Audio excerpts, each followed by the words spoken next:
My name's James. I'm director at HNE Media Services Limited. I've been making videos for about 14 years.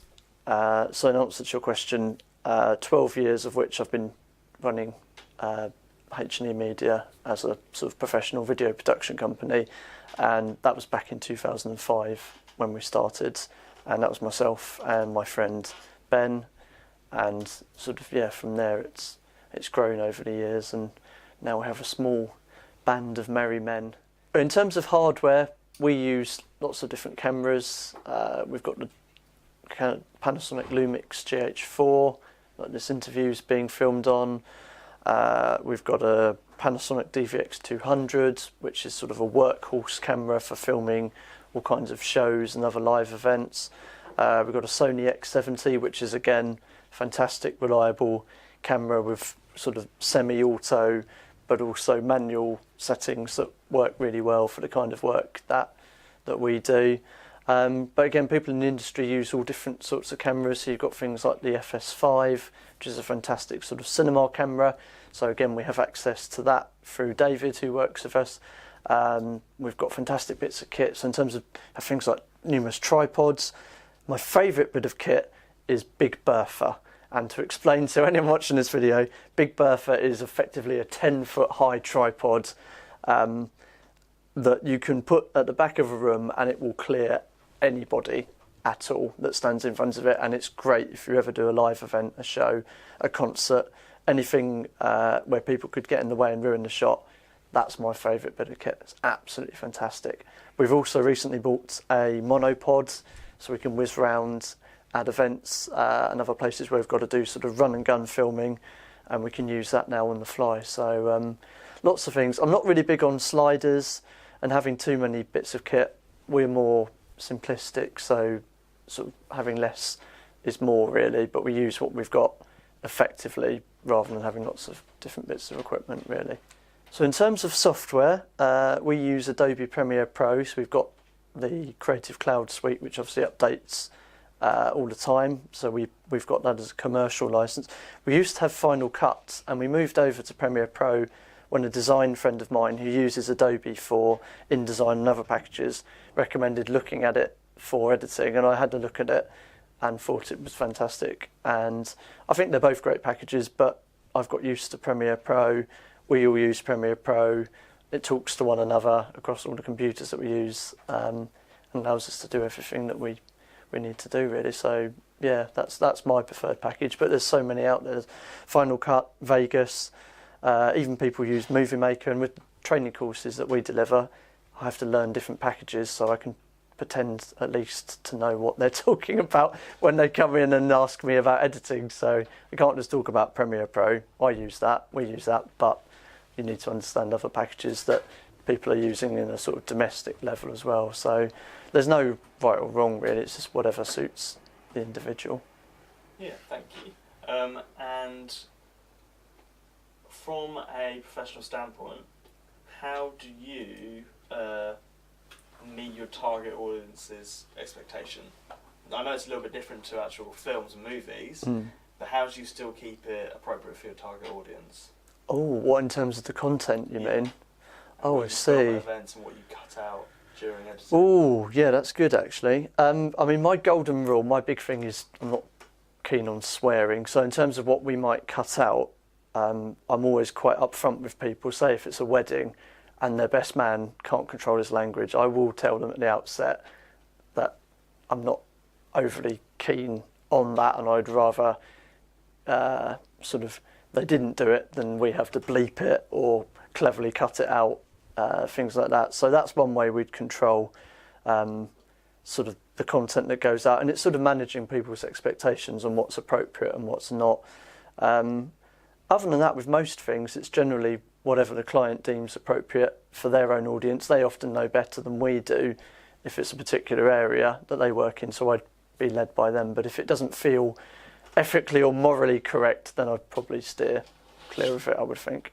Yeah, in terms of sort of going along with the client's wishes versus telling them something's inappropriate and maybe not doing it, it's almost a bit of a grey area. I think if it was morally or ethically wrong, we'd say no to it. We're quite lucky. We have a lot of regular customers. We have a lot of inquiries coming in, so we can pick and choose what we do. So if something came in and it didn't feel right or it wasn't morally correct, then I'd sort of politely say thanks but no thanks, or maybe tell them we're busy when we're not, just so we didn't have the awkward situation of having to take the job on in the first place. But again, we're often led by them and what they feel is appropriate. You do sometimes need to guide people because they'll put things out that maybe aren't good for their business or their organisation and could even be brand damaging. So if that happens, then we'd intervene and tell them what they should say, or maybe they're saying too much, if that makes sense.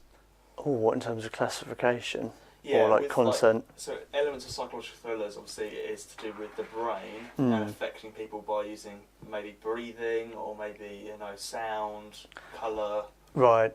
I guess as long as you stick within the guidelines in terms of what's age appropriate, you can't really go wrong. But I think what works quite well is off-camera implied rather than on-camera gratuitous. So if you've got sometimes it's more scary to hear the sound but not see anything than it is to see and hear what's happening. So for example, footsteps suggesting that the killer's coming into the room might be an example used in a thriller or horror film. Instead of the actual killer killing someone in the room. Instead of, and you often see blood splatter or chainsaw drops to the floor in a that kind of film.